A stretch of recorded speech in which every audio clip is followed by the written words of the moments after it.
ये जो सवाल उठा के भाई हिंदी में सिलेक्शन नहीं हो रहा है, ये फैक्चुअली इनकरेक्ट है। ये बात बिल्कुल नहीं, टाइम फ्रेम है, लेकिन जो हिंदी माध्यम का छात्र है उसको तो हिंदी में, अच्छा, हिंदी माध्यम का छात्र अगर इंग्लिश में स्विच कर ले तो आपको लगता है कि वो इंग्लिश बहुत तेज लिख पाए? हिंदी माध्यम की कॉपीज चेक कर रहा है जो एग्जामिनर, उसकी मातृभाषा तो हिंदी होगी। सोच के देखिए, इंग्लिश मीडियम की जो आंसर शीट्स चेक कर रहा है एग्जामिनर, क्या उनकी मातृभाषा इंग्लिश है? क्योंकि मेरे कमेंट में भरे पड़े हैं कि भैया अब तो हमें हट जाना चाहिए, हमें तैयारी छोड़ देनी चाहिए, रिजल्ट जब कम होता जा रहा है। उनकी मनोदशा आप समझ सकते हैं। तो कह रहे हैं कि थोड़ा बहुत भी अगर मुझे इंग्लिश आ रही है तो क्या मैं इंग्लिश में स्विच हो जाऊं, या मतलब इंग्लिश में पेपर दूं क्या, या फिर अपनी तैयारी छोड़ दूं, मुझे घर पे रह के अपने काम धाम करूं। पूरी तरीके से टूटे पड़े हैं। क्या कहना चाहेंगे उनके लिए? गैप कहाँ आ रहा है, क्यों रिजल्ट कम हो रहा है?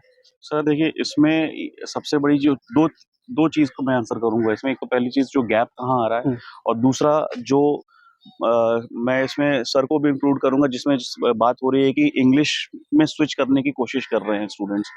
देखिए, सबसे पहली जो चीज, जो सबसे बेसिक चीज है, जो कमी है, वो स्टार्ट होती है स्कूलिंग से। स्कूल पे खासकर हिंदी माध्यम के विद्यार्थियों को उस तरीके की शिक्षा नहीं मिल रही है जिस तरीके से उनके जो एटलीस्ट जो बेसिक नॉलेज है वो अपग्रेड हो सके, है ना। कहाँ किसने मना किया है या किसने कहा है कि हिंदी माध्यम के अभ्यर्थी को इंग्लिश बिल्कुल नहीं पढ़ना है? हर विद्यार्थी के स्कूल में बेसिक लेवल की अंग्रेजी भी पढ़ाई जाती है, लेकिन बच्चा सीरियसली नहीं लेता है उसको। और आज के डेट में जब आप देखेंगे कि कई ऐसे बच्चे हैं जो हिंदी माध्यम के बच्चे जब यूपीएससी का इंग्लिश का एक लैंग्वेज पेपर होता है, वो भी तो लिखना ही होता है उनको। तो अगर मान लीजिए आपका कोई लैंग्वेज पे कमांड कम है, तो उस लैंग्वेज पे कमांड वापस से पाया जा सकता है। इंग्लिश ऐसी चीज नहीं है कि जिसको आप एक सर्टेन लेवल ऑफ टाइम के बाद सीख नहीं सकते या पढ़ नहीं सकते। पहली तो ये चीज है। जो दूसरा जो मैं बात करूंगा उनके माध्यम के ऊपर कि भाई हम लैंग्वेज चेंज कर लें तो शायद रिजल्ट आ जाए। यूपीएससी के कई सीनियर ब्यूरोक्रेट्स और फॉर्मर यूपीएससी चेयरमैन, इन सबसे हम लोग का हमेशा डिस्कशन होता रहता है। हम हमेशा इस सवाल को पूछते रहते हैं कि सर, ऐसा कुछ बायसनेस होती है क्या कि हिंदी माध्यम के बच्चों को मार्क्स नहीं मिलता या समथिंग ऐसा। उन्होंने कहा कि भाई, हम जब भी कॉपी चेक करवाते हैं या किसी को भी, वो जो कॉपी चेक करता है वो भी एक वेल लर्नड पर्सन रहता है, चाहे वो हिंदी माध्यम का हो चाहे वो अंग्रेजी माध्यम का हो। उनको मार्क्स देना है, वो मार्क्स देने के लिए ही बैठे हैं। उनको उस लेवल का आंसर अगर मिलेगा तो वो मार्क्स देंगे, नहीं मिलेगा नहीं देंगे। तो कंटेंट गैप हो रहा है। वीडियो में कंटिन्यू करूं उससे पहले मैं आपके लिए एक गुड न्यूज शेयर करना चाहूंगा उनके लिए जो यूपीपीएससी और बीपीएससी के लिए बेस्ट अफोर्डेबल कोचिंग की तलाश में है। अभी रिपब्लिक डे पे पीडब्ल्यू यूपीपीएससी एंड बीपीएससी वाला की तरफ से इनके बिगेस्ट डिस्काउंट चल रहे हैं। जैसे यूपीपीएससी पे इनके 92% तक का डिस्काउंट, वहीं बीपीएससी पे 75% तक का डिस्काउंट मिल रहा है। जैसे इनके यूपीपीएससी 2027 के foundation batch with bridge batch के साथ मिल रहे हैं सक्षम और प्रथम, जो कि जनरली 10,000 में होते हैं। फिलहाल आपको 4,499 में एक्सेस हो रहे हैं। वहीं यूपीपीएससी प्रीलिम्स 2026 के जो क्रैश कोर्स हैं आक्रोश और ऊर्जा बैच, ये मात्र आपको 1499 में मिल रहे हैं, जो कि जनरली 7,000 के अमाउंट पे होते हैं। अब जो 72 बीपीएससी के फाउंडेशन बैच है विद ब्रिज कोर्स के साथ सर्व सक्षम और सर्व प्रथम, जो कि इंग्लिश हिंदी में है, वो भी 4,499 में एक्सेस हो रहे हैं, जो कि जनरली 10,000 के प्राइस पॉइंट पे होते हैं। और इनका बीपीएससी एईडीओ एमसीक्यू बैच है जो कि बाइलिंगुअल फॉर्मेट में है, मात्र 499 में। इनके ऊपर भी आपको डिस्काउंट मिलेगा। कूपन कोड आप स्टूडेंसी यूज करना। इनके साथ साथ जितने भी पीडब्ल्यू के स्टेट पीसीएस के बैचेस हैं उन पे आपको स्टूडेंसी कूपन कोड यूज करने पे डायरेक्ट डिस्काउंट मिलेगा। जैसे एमपीपीएससी, यूपीपीएससी, बीपीएससी या फिर ओपीएससी, सारे जितने भी स्टेट पीसीएस के हैं। अगर इनके क्लास फीचर की बात करूं तो उसमें आपको मिल रहा है live classes, daily practice paper, daily mains practice, class notes, full length test, PYQ analysis, ये सारी चीजें आपको मिलती है अफोर्डेबल प्राइस पे। तो सारे बैचेस का लिंक डिस्क्रिप्शन बॉक्स में है। ये राइट टाइम है आपकी तैयारी के लिए, तो आप अपनी तैयारी स्टार्ट कर सकते हैं अभी से। लिंक डिस्क्रिप्शन बॉक्स में जाके वहां से आप चेकआउट कर सकते हैं। कूपन कोड स्टूडेंसी यूज कर ले। चलिए अपने वीडियो को कंटिन्यू कर। Thank you. कंटेंट की जहाँ तक बात है, मसला हिंदी माध्यम के बच्चों के साथ ये है कि वो इंग्लिश वालों ने तो अपना कंटेंट अपग्रेड किया, टीचर्स भी अपग्रेड हुए, लेकिन हिंदी माध्यम का जो बच्चा है वो उस तरीके का कंटेंट उसे मार्केट में नहीं मिल पाया। जैसे बहुत सारी स्टैंडर्ड बुक्स हैं, उनका ट्रांसलेशन हिंदी में नहीं हो पाया, जो पहले चल रहा था, लेकिन अब ऐसा नहीं है। पिछले 8-10 साल में वो ट्रांसलेशन भी हुआ है। अब जो अच्छे बच्चे हैं हिंदी माध्यम के, जो मेरिटोरियस स्टूडेंट्स थे, उनको कहीं लगा कि साहब हिंदी में रिजल्ट नहीं आ रहा तो इंग्लिश में स्विच हो गए, जिसकी वजह से उनका रिजल्ट नहीं आया। आप भाषा माध्यम है अपने विचारों को व्यक्त करने का। आप जितनी सरलता से, जितनी आसानी से अपनी बात कह सकते हैं जिस भी भाषा में, आपका वो माध्यम होना चाहिए। अभी एक्स चेयरमैन जो हैं डीपी अग्रवाल साहब, उनसे हम लोगों की बात हो रही थी, तो मैंने उनसे यही सवाल पूछा, तो उन्होंने कहा कि ऐसा बिल्कुल भी नहीं है कि कोई पार्शियलिटी होती है, और फिर जो हिंदी माध्यम की कॉपीज चेक कर रहा है जो एग्जामिनर, उसकी मातृभाषा तो हिंदी होगी। सोच के देखिए, इंग्लिश मीडियम की जो आंसर शीट्स चेक कर रहा है एग्जामिनर, क्या उनकी मातृभाषा इंग्लिश है? भाई इंडिया में किसी भी व्यक्ति की मातृभाषा अंग्रेजी नहीं है।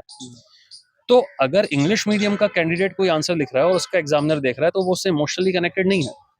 लेकिन अगर हिंदी माध्यम का छात्र अच्छे आंसर्स लिख रहा है, तो जो एग्जामिनर होगा उसकी भी मातृभाषा हिंदी है, वो चाहता है कि वो नंबर दे, वो चाहता है कि हिंदी माध्यम के छात्र जो हैं रैंक लेके आए।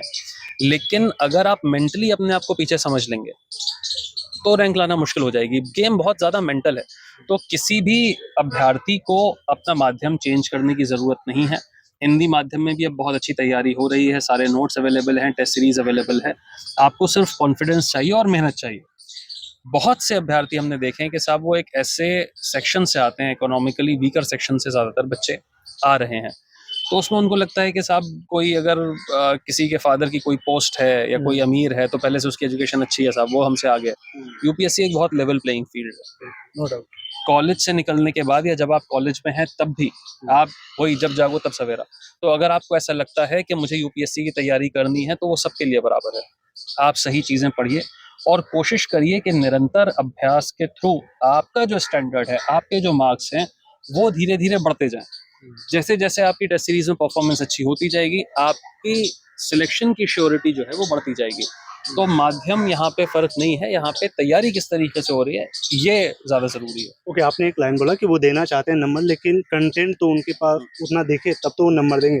क्या इस चीज़ को इग्नोर कर सकते हैं आप कि उसमें जब आप आंसर राइटिंग करते हैं इंग्लिश में और हिंदी में लिखने में टाइमिंग का भी फर्क पड़ता है कि आपको मात्राएं, रेखाएं, वहाँ टाइम थोड़ा ज़्यादा लगता है। देखिए, जो स्टूडेंट बचपन से हिंदी लिख रहा है, कॉलेज में जिसने हिंदी लिखी है, तो उसकी स्पीड वैसी है।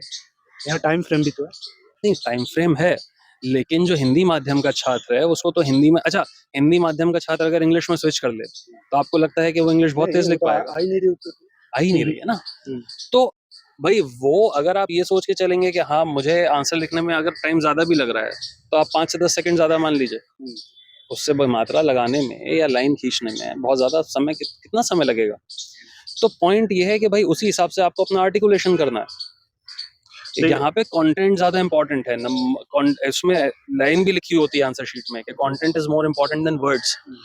तो हम कॉलेज की आदत रहती है ना पेज भरना है, पेज नहीं भरना है। यहाँ पे जो सवाल पूछा है उसका बहुत रेलेवेंट आंसर लिखना है। अगर रेलेवेंट आंसर लिखा जाएगा तो नंबर मिलेंगे। एक जो साइकोलॉजिकल थॉट प्रोसेस इम्पोज किया जाता है हिंदी माध्यम के बच्चों पे, आपने सुना होगा, बहुत समय पे ये सुना होगा कि हम जब छोटे हुआ करते थे हमें कहा जाता था कि बेटा पीपल के पेड़ के पास मत जाना, भूत है।